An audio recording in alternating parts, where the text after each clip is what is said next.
Hello. Thank you for joining. We're going to be talking about some issues around leadership mindset today, in particular, emotional intelligence. But just as we're gathering, I'm Randy Roberts. I lead Randy Roberts Coaching.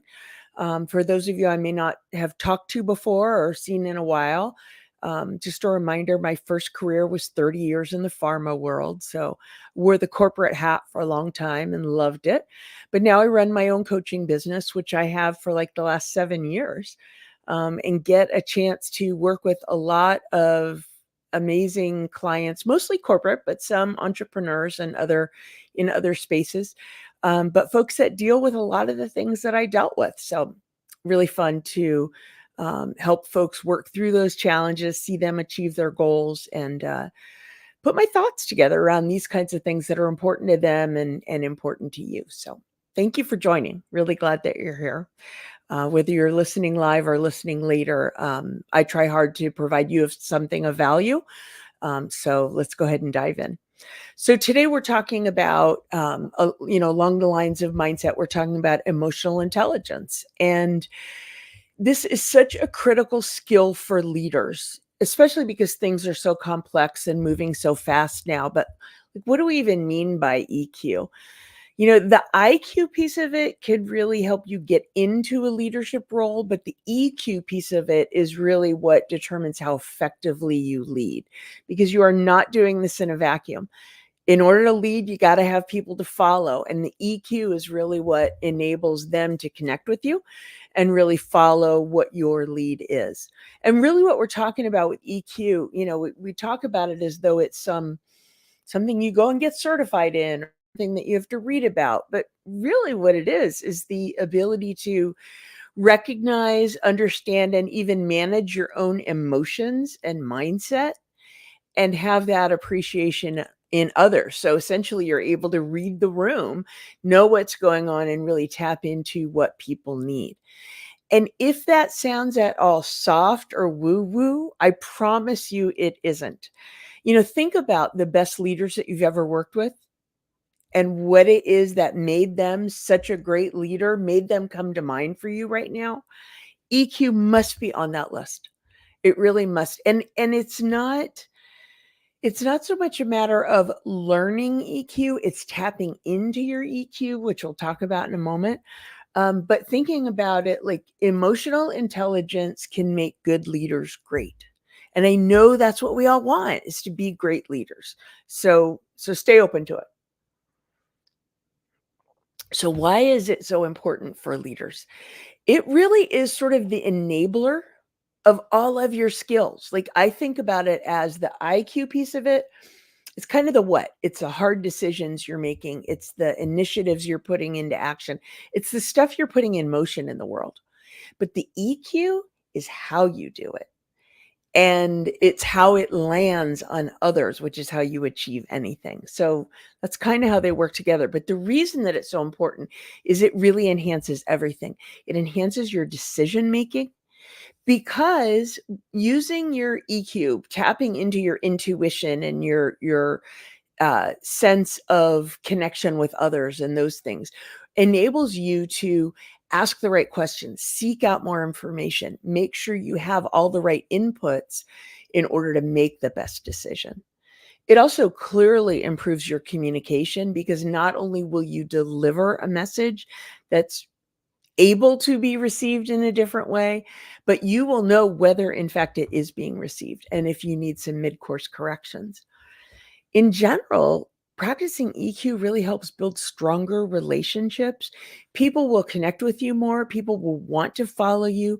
People will know that you're approachable, so that if they have a problem or see an opportunity, they will come to you with that rather than work around you. EQ also increases your resilience, your own, and that on your team. Because if you are, in touch with the emotional undercurrents of the group and, taking care of those things, paying attention to those things, when stuff goes sideways, and it will, the team is better able to pull together and get things back on track. And in general, practicing EQ really allows you to improve your influence. um, People will follow you out of inspiration and connection, not fear and authority. The connection will be general, and the impact of everything you do will be greater. So, okay, hopefully I've convinced you why it's important. The natural next question is, how do I do this? How do I tap into my emotional intelligence to be a better leader? And notice I said tap into, because a lot of these are things that are there. You just need to recognize them as important leadership skills and sort of pull them into that aspect of your life. Okay, so 7 ways I promised you that emotional intelligence can help you be a better leader. The first is really practicing self awareness. This is kind of the underpinning of all of them. If you are aware of your mindset, your current state, what's the feelings or the reactions that you have about what's going on, you can really manage yourself. You can be aware of what your triggers may be, and really enable yourself to manage them effectively, manage your stress, and be really present for a connection with the team. It all leads to a more productive outcome. You can also tap into your empathy to really dial up your emotional intelligence. Like, make an effort to understand the perspectives, needs, emotions of your team. Listen actively, show genuine concern for their perspective, their well-being. That enables you to really get through to the heart of the issue and enables you together to move forward better. This does not mean that if you're not a person that cares a lot about, like, cares a lot isn't the right term. If you're a person that doesn't naturally gravitate towards the little details of someone else's life, you may know they went on vacation. Where did they go on vacation? You may know they have kids sort of about what age. You don't need to know what grades they're in and what sports they're playing. Sometimes that doesn't resonate for people, but you can tap into what is there. What is the connection that you have with them? What you have in common? Just have them know that you're a human that's interested in them as a human. And that can really open some doors in terms of leadership. And it really helps when it comes to dealing with conflict, because you really can appreciate the perspective of the other party, and let them know that you appreciate it. And it really opens up listening and communication in a different way, whether you're directly involved in the conflict or you're managing conflict on your team. Another way that applying emotional intelligence can make you a better leader is through managing stress, really dealing with, if it's for you, a mindfulness practice. If it's some people, it's meditation. You may have other ways of managing your stress, but whatever that is for you, staying calm under fire can really create a calm environment, makes it an environment that it's okay for people to not be completely sure of the answer.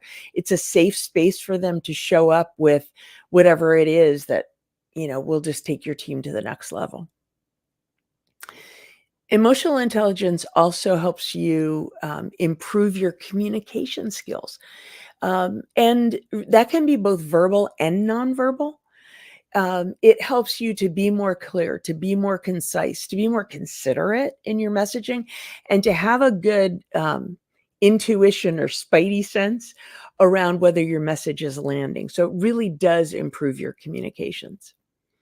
Another way that EQ helps you is leading by example, which is one of the most important ways that you lead. It's one of the things that leaves the biggest impact. And sometimes it's just what we don't think about. If you say one thing and do another, forget about it. What they see, what they hear is what you do. So leading by example is really important. And, managing your emotions, your team is more likely to do the same, to stay calm under fire, to be active and engaged listeners. You got to do it in order for them to see that it's important.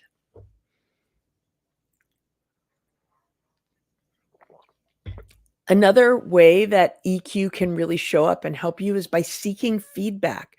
This is a tremendous way. Like if you are somebody who you feel like maybe this isn't entirely natural for you and you need to actively dial it up, seeking feedback is a great way to do that. Asking for feedback, I mean, yes, from your boss for sure, you may be getting it anyway, but from your team, because they may not know you want it unless you invite them to share it. So, seeking feedback from them on how is it going? The decisions, the outcomes, the environment you're creating, but also just like checking in. You hear a lot about psychological safety now. You definitely want to check in with your team on, is this an environment they feel they can bring their best? Is this an environment there they can take risks and try new things? Like seeking feedback on that can really, you know, if things are going well, it really reinforces for you and for them that things are going well. And if they're not, it gives you that information you need to make mid-course corrections. And if you're not sure what to do about it, ask that next question so that you can really figure out a way to solve it. Sometimes people are asking for something that you can't or don't feel comfortable won't deliver. That's okay too. It doesn't mean that talking about it still isn't helpful, because then you can understand what they need. You may be able to solve it in another way, or they may be able to understand why it's either not a reasonable or feasible request. So seeking that feedback is great no matter what. And then the final way that I want to leave you with that, excuse me, that emotional intelligence can help you be a better leader. It supports the emotional development on your team so that they can develop their own emotional intelligence. Think about a question that I asked you in the beginning. Who's the best leader that you've ever worked with? And why did that person come to mind for you? And emotional intelligence was clearly on that list. Be the leader that someone else names when they're asked that question. So practicing your emotional intelligence is one of the best ways to provide that example for your team so that they can develop it themselves. It's just like growing the next generation of leadership in all the right ways. So hopefully those things have helped stimulate some thoughts for you that you can put into practice to tap into your emotional intelligence. If you have a excuse me, if you have additional ideas, you have questions, you have other thoughts, share them with me. I love to hear it. It's the way I get new ideas for the things that you guys want to hear more about. So thanks so much for tuning in. The fact that you're paying attention is a great sign of your emotional intelligence.